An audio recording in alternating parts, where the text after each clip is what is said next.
মসজিদ হলো পৃথিবীর সর্বশ্রেষ্ঠ জায়গা, কিন্তু মসজিদে গিয়ে শান্তি পাওয়া যাচ্ছে না, নাকি বলেন? মসজিদে কোথায় হাত বাঁধবো, কি করব, কোথাও শান্তি পাওয়া গেল না। মা ওগো আমার বাপসি ভাইরা, মসজিদে গিয়ে যদি শান্তি না পাই তাহলে পাবেটা কোথায় বলুন? নওজওয়ান মা জননীকে জিজ্ঞাসা করে, মা তুমি আমারে বলো, বলো কি হলো? আমি যে কাহিনী ঘটনা জীবনী বলতে যাচ্ছি বাবা, এটা বুখারী শরীফের মধ্যে আছে। আল্লাহর রাসূল সাল্লাল্লাহু আলাইহি ওয়াসাল্লাম আপনার যেন ওয়াকিয়াটা দিয়েছে। ছেলেটা মা জননীকে বলল, মা আল্লাহর নৈকট্য লাভ করব, আল্লাহর নৈকট্য হাসিল করব গো মা, তবে হাসিল করতে গেলে আমার কি দরকার আছে বলো? মা বলে, বেটা কোথাও যেতে হবে না, মসজিদে চলে যাও। ছেলেটা বলে, মা মসজিদে গিয়ে শান্তি পাওয়া যায় না। বলে, কেন? কিছু মুসল্লি বাবা দেখা যায় নামাজ যেমনই বাবা শেষ হবে আর কারো নামাজ হয়েছে না হয়নি গল্প করতে ব্যস্ত। কেউ রুকু করলো, রুকুটা সঠিক হয়নি, ও আপনার যেন বলতে হয় তুই কি করে নামাজ পড়ছিস, এই কথা বলার ওকে জিজ্ঞাসা করতে হবে কোমরটা ঠিক আছে না নাই। কোমর যদি কোনো গন্ডগোল থাকে নাকি বলেন, জিজ্ঞাসা না করে বলা হয়। এই জন্য আপনার যেন বললো, বলে মা ওই মসজিদে গিয়ে বাবা শান্তি পাওয়া যায় না। মসজিদের গেট পার হতে না হতে কত নামাজি মিথ্যা কথা বলি। তাহলে নামাজ এখানে আল্লাহ পাক বলেছেন, ইন্নাস সালাতা তানহা আনিল ফাহশাই ওয়াল মুনকার। আল্লাহর কোরআন বাবা মিথ্যা নয়। আমার আল্লাহ বললেন, নিশ্চয় নামাজ হলো সর্ব খারাপ কাজ থেকে বিরত রাখে। এই নামাজ পড়ে মানুষ কি করে মিথ্যা কথা বলে। মা আমি আর অন্য কোথাও যাব। ছেলেকে বলল, বেটা কেটেকে মা বলল, ও বেটা রে আর যাবি কোথায় বল, কোথায় গেলে আল্লাহর নৈকট্য হাসিল করা যায়? ছেলেটা বলল, বলে মা গো আমি কোন নিরালা জায়গায় চলে যাব, কোন জঙ্গলে চলে যাব, আর যাওয়ার পরে সেখানে ছোট্ট একটা তাম্বু গড়ে আল্লাহ পাকের জিকির করব। জোরে বলে সুবহানাল্লাহ। মা বলল, বেটা যা যা যাও। আমার রাসূলুল্লাহ বলেছেন, যদি আজকে যদি দিন ইসলামের শিক্ষা অর্জন করতে হয় আর তাতে যদি চীন দেশে যাওয়া লাগে তবুও যাও, কোনো অসুবিধা নাই। তবে শুনে রাখো, ওই জঙ্গলে একটু সাবধানে আল্লাহর ইবাদত করো। একটা বছর পার হলো, মা কিছু বলে না। দুটো বছর পার হলো, মা কিছু বলে না। ছেলে ওই জঙ্গলে গিয়ে তাবু গেড়ে বাবা নামাজ পড়ছে। আর আমাদের দেখবেন বাচ্চাদেরকে মাদ্রাসায় দিয়ে মা থাকতে পারে না। মৌলভী সাহেব মেরে একটা দাগ বসে দিয়েছে, বলছে আপনার ছেলে হলে মারতে পারতেন। ঘটে না, ঘটে না? ছেলে পড়বে না, কত দেখলাম। আমিও একটা মাদ্রাসা শিক্ষক, দেখলাম কত ছেলে পড়বে না তো বাহানা করে বলছে, বলে হুজুর আর গার্ড করে না, পড়ায় না ভালো করে। ও পড়া পারে না, পড়ে না, এটা বলছে না, বুঝেছেন? মানে সব দোষ হুজুরের হবে। মুসলমানেরা শোনো, দুটো বছর পার হলো, মা আপনার যেন যায় না, মা আপনার যেন কোনো কথা বলে না। তবে 2 বছর পরে জানটা যেন উতলে উঠেছে, বলে ছেলেটাকে একবার দর্শন করব। মা অন্য কেউ নয় বাবা, মা যে আপনার সর্ব, আপনার যেন আলাদা জিনিস। এবার আপনার যেন 2 বছর পরে ছেলের চাকরাখানা দেখবে। ছেলের চাকরাখানা দেখার জন্য মা বাবা বাড়ি থেকে বের হয়ে গেল। মা সরাসরি ওই বেটার আপনার যেন তাম্বুতে চলে গেল, ছোট্ট কুটরিতে চলে গেল। দেখা যাওয়ার পরে ওই মা জননীকে ডাকতে আরম্ভ করলো, ইয়া ইবনি জুরাইজ। ছেলেটার নাম ছিল জুরাইজ। ও আমার বেটা জুরাইজ, আমার দিকে একবার নজর ঘোরারে, আমি যেন চেহারা দেখব। মা আপনার যেন এই করে ডাকলো। ওই সময় ছেলেটা আল্লাহু আকবার বলে নফল নামাজে বাবা দাঁড়িয়েছিল। মা ডাকলো, মায়ের ডাকে বাবা সাড়া দিল না। ছেলেটার কান বন্ধ ছিল না, ছেলেটা শুনতে পেয়েছিল। মা আমাকে ডেকেছে। তবুও সাড়া না দিয়ে উনি আপনার যেন নামাজ পড়ছেন, চিন্তা করলেন নামাজটা সমাপ্ত করব আর মায়ের ডাকে সাড়া দিয়ে মার সঙ্গে সাক্ষাতে কথা বলবো। সাড়া দেয়নি। মা দ্বিতীয়বার আবার ডাক দিল, ইয়া ইবনে জুরাইজ, হে আমার বেটা জুরাইজ রে, আমার দিকে একবার ফিরিয়ে তাকাও। ছেলেটা তবুও তাকালো না। আবার যেন তিনবার ডাকা হয়ে গেল। ছেলেটা তিনবারের বেলাতেও আপনার যেন নজর দিল না, ছেলে আপনার যেন তাকালো না। মা থাকতে না ফেরো, ওই মা আল্লাহর কাছে দোয়া করে দিয়েছে, বলে আল্লাহ, যে ছেলেটাকে আমি 10 মাস গর্ভে ধারণ করলাম, ওই ছেলেটা আমার দিকে ফিরে তাকালো না। মা যার দুনিয়া থেকে চলে গিয়েছি, সেই জন্য মায়ের কত জ্বালা গো। পৃথিবীতে মা আপনার জন্য যেই কষ্টটা করেছে, ওই কষ্ট আর কোনোদিন সন্তানকে দেয় না। যেই মা আপনার যেন জন্ম দেওয়ার জন্য 33টা নাড়ি ছিঁড়ে কয়েক কিলো রক্ত জমিনে ফেলে আমাদের জন্ম দিয়েছে, ওই মা পৃথিবীতে এত কষ্ট দেয় না। সন্তান যদি মনে করতো মার বকানির সময়, মা যখন ধমক দেয়, মা বকানি দেয়, মা যখন আমাকে গালাগালি করে, ওই সময় যদি একবার স্মরণ পড়ে, যেই মা কয়েক কিলো রক্ত দিয়া জমিনের বুকে জন্ম নিয়েছে, যেই মা আমার 33টা নাড়ি ছেড়ে জন্ম দিল, ওই মা আমার খারাপ কোনো সময় চাইবে না, চায় না। ও মুসলমানেরা, মা কখনো সন্তানের খারাপ চায় না। মার মতো পৃথিবীতে আপনার কেউ হয় না। এর জন্য নবী আমার বলে দিলেন, সন্তানরা হাদিস কানার শুনুন। আল্লাহর নবী মুস্তাফা আমার বললেন, আল জান্নাতু তাহতা আকদামি উম্মাহাতুকুম। নবী আমার বললেন, ও সন্তান, তোমার মায়ের কদম তলে তোমার জান্নাত। তোমার মা যদি পৃথিবীর বুকে থাকে, তোমার মায়ের একবার কদম বসি করে নাও, মায়ের কদমে চুমা দিয়ে দাও, তোমার জান্নাতের চৌকাঠে চুমা দেওয়া হবে। আর এরা বলতেছে, বলে হুজুরের হাতে চুমা দিলেই তো সেজদা হয়ে যায়, হুজুরের হাতে চুমা দেওয়া হবে না। যদি হুজুরের হাতে মাথা নত করে সাজদা দেওয়াতে চুমা দেওয়া হয়, তাহলে বলুন না, আর কপাল কি নামাজে ঠেকাতে হতো নাকি? ওটাই তো সেজদা হয়ে যেত নাকি? আর তো সাজদার দরকার ছিল না।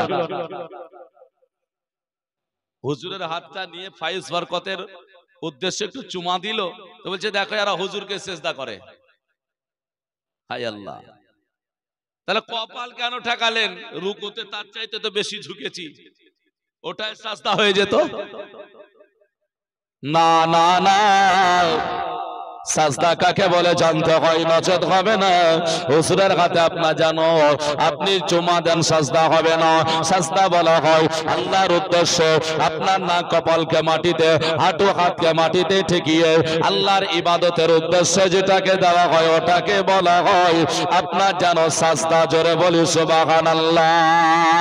মার কদম তলে কোন সন্তান যদি লাল ঠোঁট দুটো ঢুকিয়ে দেয় আর যদি চুমা দেয়, তবু আপনার জানো না হবে না, হবে না। মায়ের জান্নাতের চৌকাঠে কদম তলে চুমা দেওয়ার কারণে হকদার হয়ে গেল। নবী মুস্তাফার হাদিস শুনে আপনার যেন মুমিন মুসলমানেরা আনন্দিত হওয়া দরকার ছিল। আল্লাহর নবীর সাহাবীরা মায়ের কদমে চুমা দিয়েছে, আর আমাদের যদি কিছু বলে গো, তাহলে মায়ের কদমে চুমা দেবে না। বলে মা আমার যেন ভালো না, বলে কেন? মা আমারে গালি দাও, আমার বিপক্ষে জ্বলে। শুনে রাখো মুসলমানেরা, মা যতই আপনার বিপক্ষে থাকুক না কেন, গালি দেয় না কেন, আল্লাহ নবী বলেছেন, তোমার মা যদি তোমার প্রতি রাগান্বিত হয়ে যাও, তোমার প্রতি ক্ষিপ্ত হয়ে যাও, তোমার মাকে ছেড়ে তুমি রাস্তায় চলে যাও, না হলে কোথাও চলে যাও, তোমার মায়ের কথাগুলো তুমি শুনিও না। মুসলমান আমার ভাইরাও, এত সুন্দর করে নবী আমার যেন বুঝাইয়া দিয়েছেন। ছেলেটা তিনবার যখন ডাকটা শুনলো, তাকালো না, নজর দিল না, মা আল্লাহর কাছে দোয়া করে দিল, আল্লাহ রব্বুল আলামিন, মাওলা, আল্লাহ আমার ছেলেকে আমি 3 বার ডাক দিলাম, যারে কষ্ট করে আমি যেন গর্ভে ধারণ করেছিলাম আর আমি জন্ম দিয়েছি, এই ছেলেকে আমি নামাজ পড়ার জন্য, ইবাদতের জন্য, আল্লাহ তোমার নৈকট্য হাসিল করার জন্য এইখানে তাম্বু গড়ে অনুমতি দিয়েছি নামাজ পড়ার জন্য। তবু আমার দিকে ফিরে চাইলো না, আমার দিকে তাকালো না। আয় আল্লাহ, আমার ছেলেটার একজন ব্যভিচারিণীর মুখ না দেখে মৃত্যু দিও না। মা দোয়া দিল, বদুয়া, ওই দোয়াটা হলো বলে ব্যভিচারিণীর মুখ না দেখে মৃত্যু দিও না। মা রেগে গিয়েছে, বলছে যতক্ষণ না আমার বেটা ব্যভিচারিণীর মুখ দেখবে ততক্ষণ পর্যন্ত আল্লাহ তুমি আমার বেটার মউত তুমি দিও না। জোরে বলা যাবে না? আল্লাহ বলুন তো, মা বদদুয়া দিয়ে দিল। এবার এই বদদুয়াটা লাগে কিনা আলোচনা শুনুন, বুঝতে পারবেন। আবার আল্লাহ তাবারক ওয়া তাআলার নৈকট্য হাসিল করার জন্য ছেলেটা ইবাদত করে যায়, তো ওই ছেলেটাকে আল্লাহ পাক আবার কত ভালোবাসে দেখেন। উদ্দেশ্য যদি ভালো হয় তাহলে কাজ হবে ভালো, উদ্দেশ্য যদি ভালো না হয় কাজ ভালো হবে না। বলে কেন হবে না? এই কারণে হবে না, আল্লাহ রাসূল বলেছেন ইন্নামাল আমালু বিন্নিয়াত, তুমি যেটা আমল করবে তা প্রথমত তোমাকে নিয়াত করা লাগবে। জোরে বলি সুবহানাল্লাহ। আর আমাদের ছেলেরা বলছে আমি নামাজ পড়বো, আল্লাহ কি জানেন আবার ওখানে নাই তো আনুসাল্লি লিল্লাহি তাআলা রাকাতে সালাতে কেন করতে হবে? আপনাদের দিকে বলে না নাকি? আচ্ছা, ও বিয়ে করেছিল, বাড়ি থেকে বেরিয়ে নিয়াত করে নাও, আন নিয়াতে গেছে? নিয়াত করেনি তো। যে মেয়েটার বিয়ে হয়েছে ও যখন থুবড়া খেতে বসেছে, ও যখন আপনার খাচ্ছে তখন ও নিয়াত করেছে না করেনি আমার বিয়ে হচ্ছে বলে? তাহলে ইও তো নিয়াত করেছে, ও নিয়াত করেছে, আবার মৌলবি মোল্লার দরকার কি আছে? কথা আমার বোঝা যাচ্ছে? ওকে বলুন না, তোমার যদি নাইতুয়ান উসল্লিয়া লিল্লাহি তাআলা দরকার না থাকে, জবানে নিয়াত বলা না থাকে, তাহলে তুমি বিয়ে করতে যাচ্ছ, মেয়েটাও জানে তুমিও জানো লোকজন সবাই জানে, দরকার কি আবার মৌলবি মোল্লাটাকে মেয়েটাকে নিয়ে চলে আসবা?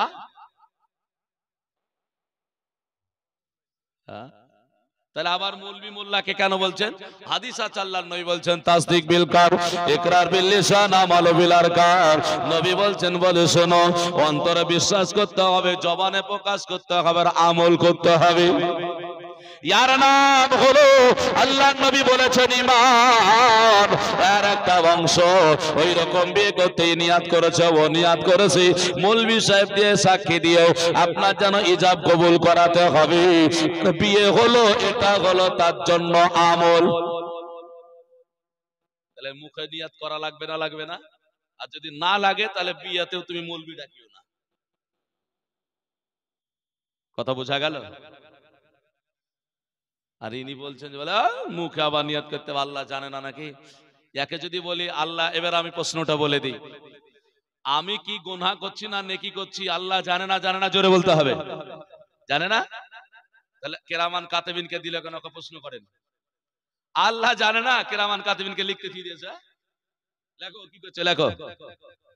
ফালতু কোথায় কাকে, ওই দেখবেন মৌলবীর কাছে আসবে না, হযরতদের কাছে আসবে না, সাধারণ লোক পাবে এদের কাছে ঘুরে ঘুরে ঘুরে ঘুরে ঘুরে বেড়াবে, তাই না?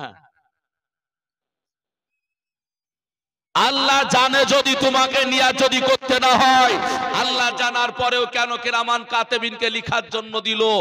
আল্লাহ কি ভুলে যাওয়ার জিনিস নাকি? না, আল্লাহ কোনদিন ভুলবে না। কোরআন বলতেছে, আল্লাহ পাকের বাণী, আল্লাহ বলতেছেন ইন্নাল্লাহা আলিমুম বিজাতিস সুদূর। আল্লাহ বলেন নিশ্চয় আমি আল্লাহ, তুমি কি কাজ করবে এটা তো দূরের কথা, তুমি করার মনস্থ করেছো, অন্তরে এই খবরটুকু আমি আল্লাহ জেনে আছি। জোরে বলে সুবহানাল্লাহ।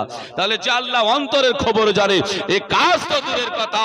এর জন্য বলি ভাই, কিরামান কাতিবিনকে রেখেছি আল্লাহ পাক শুধুমাত্র একটাই কারণ, সেটা অন্য কিছু নয়। কিয়ামতের ময়দানে আমি বলবো, আল্লাহ যখন জাহান্নামে দেব, আল্লাহ আমি তো এই কাজ করেছি, তুমি আমাকে জান্নাতে দাও।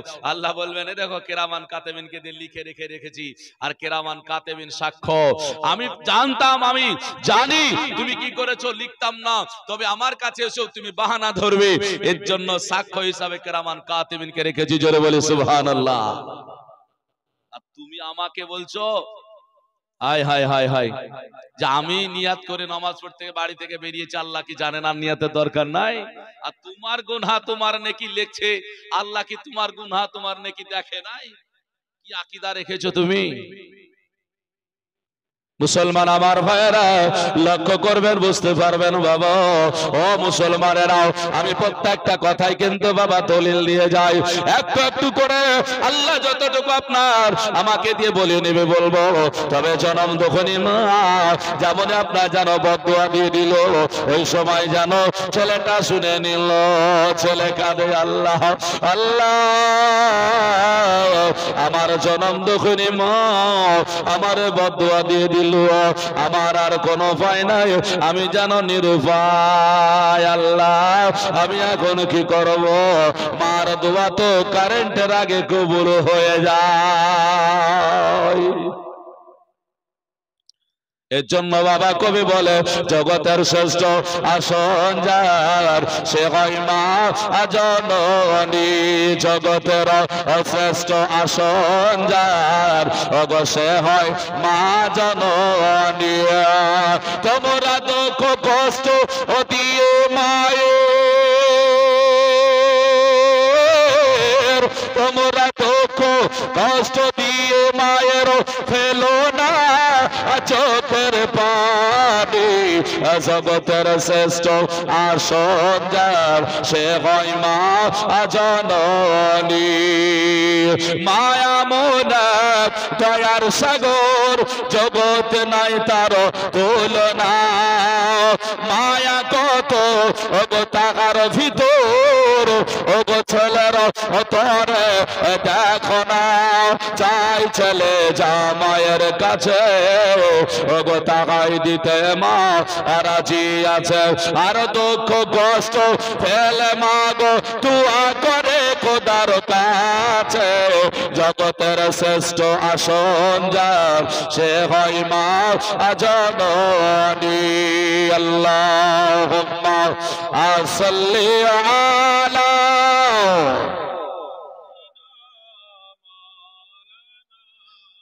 মুহাম্মাদ ওয়া আলা আলি সাইয়্যিদিনা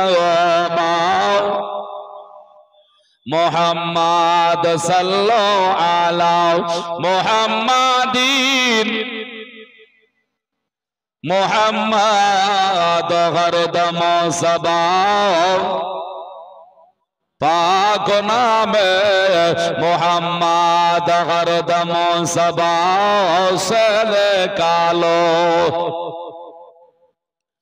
মুহাম্মদ সাল্লাল্লাহু আলাইহি ওয়াসাল্লাম বাবা, ছেলেটা এবার যেন বড় চিন্তায় পড়ে গেল, আল্লাহ এখন আমি কি করব, যাব কোথায়, কোনটা করব, চিন্তা করে করে বাবা ফয়সালা নাই, ওলামায়ে কেরামের কাছে যাব, হুজুরদের কাছে যাব, মুফতিয়ানে জামের কাছে যাব, এর ফয়সালাটা নিয়ে নেব। মা আমার জন্য বদদুয়া দিয়েছে, এখন আমার কি করতে হবে? ও মুসলমানেরা গো, এইরকম ছেলেটা বাবা চিন্তা নিয়া আপনার জানো সেই তাম্বুর মধ্যে আল্লাহর ইবাদত করে, কিন্তু সেই জায়গায় একটা সুন্দরী রমণী ছিল, জঙ্গলে আসতো কাঠ কাটতো, ওই কাঠগুলো নিয়ে গিয়ে বাজারে বিক্রয় করত, আর বিক্রয় করে যা পয়সা হত তা দিয়ে আপনার যেন রোজগার হয়ে যেত।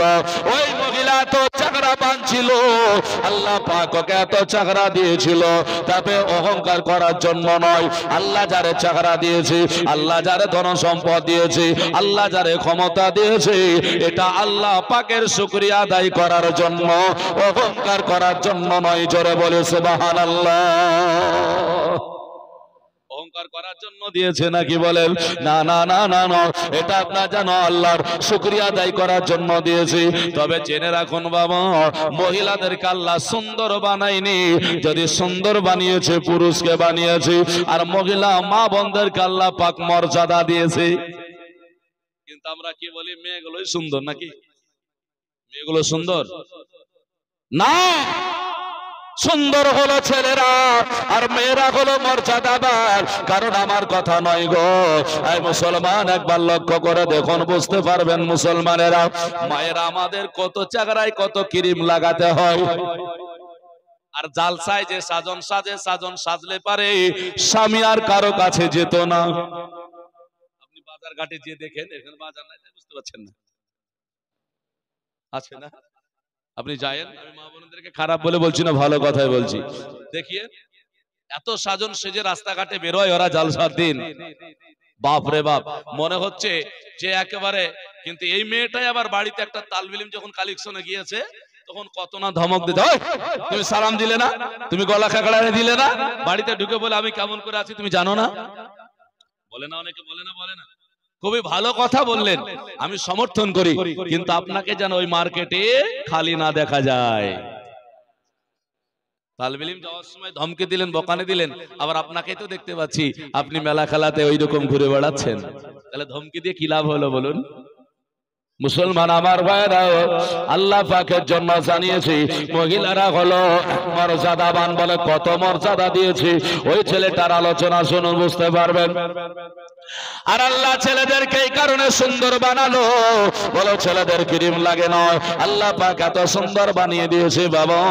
এই ছেলেদের মর্যাদা আপনার যেন কম থাকলেও সুন্দরের বাবা কম নয়।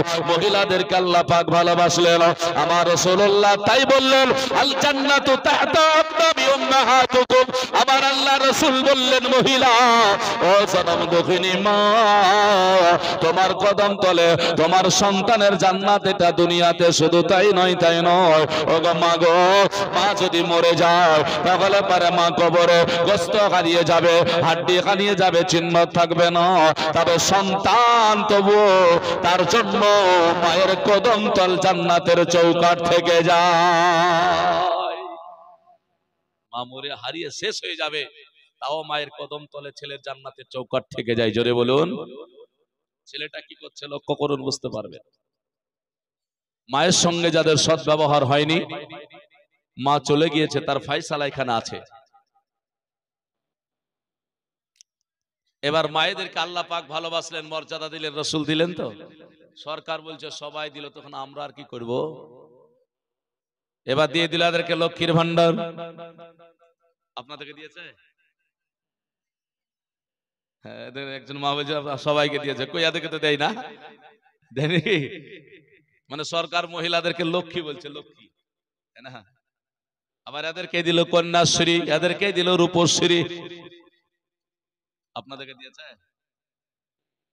আর ইহুদিদের দালাল এসে এদেরকে দিল বন্ধন, এটাও দিচ্ছে না। আপনাদেরকে দিয়েছে বন্ধন, গ্রুপ করে দিয়েছে, আপনাদেরকে দেবে না, পুরুষকে দিচ্ছে না, সব মহিলাদেরকে।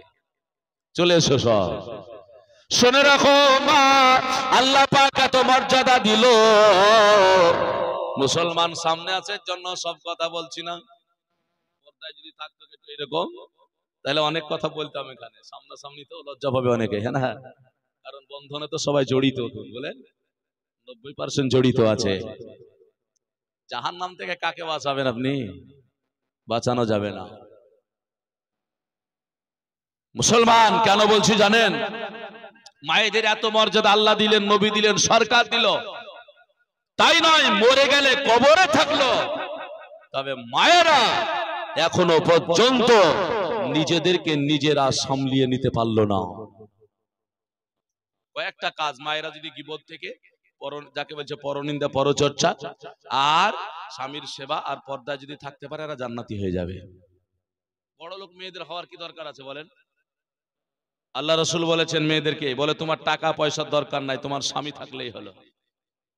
কিন্তু বন্ধন লোন নিয়ে এরা বড় লোক হতে চায়, নাকি বলেন? হচ্ছে? হয় না, কিন্তু কাজে আসে না, নষ্ট হয়ে যাচ্ছে। মুসলমান আমার ভাইরা, এবার আপনার জানো ওই ছেলেটি আপনার জানো ইবাদত করলো, সুন্দরের উপরে আপনার জানো ঘোরাঘুরি করে, কত যুবকের আপনার জানো নজর দেয়। যুবকদের কথা আপনারা কে শোনাবো? কুসমাস এসেছে, সাঁওতালদের ধর্মটা আমাদের গণ্য করেছে। মাঠে না গো, বাড়ির আন্টা কান্টা একবার দুম দাড়াক্কা গান বাজাচ্ছে, এদিকে হচ্ছে। হ্যাঁ, এরা সাঁওতালের ছেলে আছে না মুসলমানের? নামটা সাঁওতালের না মুসলমানের? আর সব লালকা গালা এরকম বয়সের সব। আপনি আমাদের দিকে সব এরকম বয়সের গুলো, আপনাদের দিকে কোন বয়সে জানি না। এরা দুটা করে ওই সাইড এরকম জিবিল আনছে, আর এত জোরে চালাচ্ছে মাটি কাঁপছে। রাত্রে যদি কেউ তাহাজ্জুদের নামাজ পড়ে, ওর নামাজ আর হবে না, হবে হবে না। কিন্তু ওদের নামগুলো মুসলমানের, বাপটাও মুসলমানের, মাও মুসলমানের, টাকা দিয়েছে কে? আর বাপ মা মুসলমান। সাঁওতালরাই গানগুলো করতো গো, সাঁওতালরা করতো। আর সাঁওতালদের থালাতে পানিতে কি বলে গিলাস আমরা খাইনি, এখনো খাবে না। সাঁওতালের লিচে দিলে খাবে, এখনো খাবে না, কিন্তু ধর্মটা ওদের টেনে আনছে। গান বাজনা তো সাঁওতালের, এই গান বাজনা যারা করে এরা সাঁওতাল থেকে কম নয়। সাঁওতাল বুঝেন তো নাকি আদিবাসী? হ্যাঁ, হায় আল্লাহ। ভোট হলো, তারপরে কিছুদিন পরে খিচুড়ি রান্না করেছে পার্টির লোকে দিয়ে, একবারে সামনাসামনি মদ খাচ্ছে আমাদের ওখানে করে বলছি, আর গান বাজাচ্ছে। তো সাঁওতাল বলে ফেললো আমাদের ধর্মটা এরা নিয়ে নিয়েছে, সাঁওতাল বলেছে নিজে। তাহলে আমাদের শুধুমাত্র নামটা থাকলে হবে না, কাজটা, আর কাজের গুণে কিয়ামতে ফয়সালা হবে, নামের গুণে নয় বাবা। এর জন্য কামটা দেখতে হবে। কাম যদি সাঁওতালের হয়, কাম যদি অন্য ধর্মের হয়, আমাদেরকে সেই ধর্মের সঙ্গে যেতে হবে জাহান্নামে। মুসলমান আমার ভাইরা, ও বাপসি আমার মুসলমানেরা গো, একটু লক্ষ্য করে দেখবেন, বুঝতে পারবেন। আল্লাহ আল্লাহ সুবহানাল্লাহ। এ মুসলমানেরা, ছেলেটার প্রতি আপনার জানো, ওই মহিলাটার কথা আগে বলে দিই। মহিলা গ্রামগঞ্জে বাবা ঘোরাঘুরি করে। এই ছেলেগুলোর কথা কেন বললাম? এই ছেলেগুলোর মতো মহিলাদের দিকে বেশি করে তাকানোর দরকার ছিল। সবাই আপনার যেন এরকম তাকিয়ে থাকতো। মহিলা নিজের চেহারার প্রতি অহংকার করে আপনার যেন কোনো পাত্তা দেয় না। ওই মহিলা গ্রামের জনগণের সঙ্গে আপনার যেন চ্যালেঞ্জ ছুড়ে ফেললো। জনগণ বড় বিশ্বাস করে ভালোবেসে ওই জুরাইজকে ভালোবেসে বলেছিল, সুন্দরী রমণী, ওই ছেলেটার দিকে তুই এক নজর দেখা, তোর দিকে তাকায়া দেখবে না, তোর কথাই প্রলোভনে পড়বে না, তাই নাকি বলে? সুন্দরী রমণী বলল, ও গ্রামের মানুষেরা শোনো, জুরাইজ আল্লাহর ইবাদী। আল্লাহ পাক রব্বে কায়নাতকে যত ইবাদত করুক না কেন, আল্লাহকে যতই ডাকুক না কেন, আমি যদি ডাক দিই, আমার সুন্দর চেহারা যদি তার দিকে চলে যায়, সে আমার দিকে ফেদা হয়ে যাবে। জনগণ বলল, না না না, এটা কোনোদিন হতে পারে না। বড় বিশ্বাস ছিল। চ্যালেঞ্জ ছুড়ে মহিলা বলল, বড় ঠিক আছে, আমি দেখিয়ে দেব, তাই নাকি বলে? এবার ওই মহিলা করলোটা কি জানেন? জুরাইজের ছোট্ট কুঠরিতে চলে আসলো। জুরাইজকে ডাক দেয়। জুরাইজকে আপনার যেন খারাপ, আপনার যেন প্রলোভন দেয়, শয়তানের ওয়াসওয়াসা আপনার দেয়। জুরাইজ আপনার কোনো মতে তাকায়া দেখলো না, জুরাইজ কোনো কথা বলে না। এবার আপনার মহিলা বড় প্রেস্টিজে পড়ে গেল। জনগণের সম্মুখে কি জবাব দেবে? ওই রাস্তা দিয়ে আপনার যেন মহিলা যেতে আরম্ভ করলো। যেতে যেতে ওই জঙ্গলে একজন আপনার যেন রাখালের সঙ্গে দেখা হলো। উট চড়াই, ছাগলগুলো চড়ায়। ওই রাখালকে ডেকে বলে, রাখালদেরকে রই বলে ডাকা হতো। এ রাখাল রে, এ রই রে, বলে কি হলো? আমার দিকে তাকাইয়া দেখ। রাখাল বলি, যে কোনোদিন পাত্তা দেয় না, যে কোনোদিন আমার দিকে নজর দেয় না, সে আজকে আমাকে ডাকছে মানে কি? ওই মহিলা বলল, রাখাল, তোর সঙ্গে আমি ব্যভিচার করব, তুই যদি রাজি হয়ে যাস। জঙ্গলে রাখাল বলল, যে মহিলাটা কাউকে পাত্তা দেয় না গ্রামে, আবার চ্যালেঞ্জ ছুড়েছে, সে আমার সঙ্গে ব্যভিচার করতে চাইল। রাখাল থাকতে না ফেরে শয়তানের ওয়াসওয়াসায় পড়ে গিয়া ওই সুন্দরী রমণীর সঙ্গে বাবা ব্যভিচার করে ফেললো। আর ব্যভিচার করে গর্ভে সন্তান ধারণ করলো। জনগণ দেখে নিল, মহিলার গর্ভে সন্তান চলে এসেছে। মহিলাকে বলল, মহিলা, আজকে বলো না কেন তোমার গর্ভের সন্তান কি করে আসলো? ওই মহিলা বলল, কেন গো, তোমরা জানো না আমার সঙ্গে তোমরা চ্যালেঞ্জ ছুড়েছিলে? ওই যে জুরাইজ জঙ্গলে আল্লাহ আল্লাহ করে ইবাদত করে, আল্লাহর জিকির করে, ওই জুরাইজ আমার সঙ্গে ব্যভিচার করে আমার গর্ভের সন্তান এসে গিয়েছে। মিথ্যা অপবাদ দিয়ে দিল, লাঞ্ছিত বঞ্চিত করবে বলে অপবাদ দিয়ে দিল। কিন্তু সত্যের জয় একদিন বাবা হবে। এবার বলেন না কেন, এইরকম ঘটনা যদি জানা যায়, জনগণ কি থাকতে পারে? ওর তাম্বু উড়াবো, এত ভালো ছেলে আর ব্যভিচার করেছি, এবার তাম্বু উড়িয়ে দেবে বাবা, কেউ আপনার যেন থাকতে চায় না। আর এই খবর একটু যদি আনাগোনা হয়, কোথা থেকে মানুষ পাখির মতো এসে হাজিরি দেয়। এদিকে ব্যভিচার, ধরা পড়লে জরিমানা হয়? হয়? জরিমানা কার? ছেলেটার না মেয়েটার? হয় না দুজনের? বিচার হবে না, বিচার হবে না, হ্যাঁ না? এতেও যদি বিচার না হয়, কোরআন আজ কি করে মানলেন বলুন? তবে এখন যদি না হয়, আগে তো হয়েছে, জরিমানা ছেলেটারই হতো নাকি বলেন? মেয়েটার জরিমানা হয় না গো। জরিমানা উভয়ের হওয়া দরকার ছিল, সমান সমান, আর এখন তা হয় না। আর কেউ কারো বকলে পালিয়ে গেলে তো কোনো ব্যাপারই নাই, ওটা ফ্রি। মুসলমান লক্ষ্য করে দেখুন আমাদের সমাজ কি হয়েছে।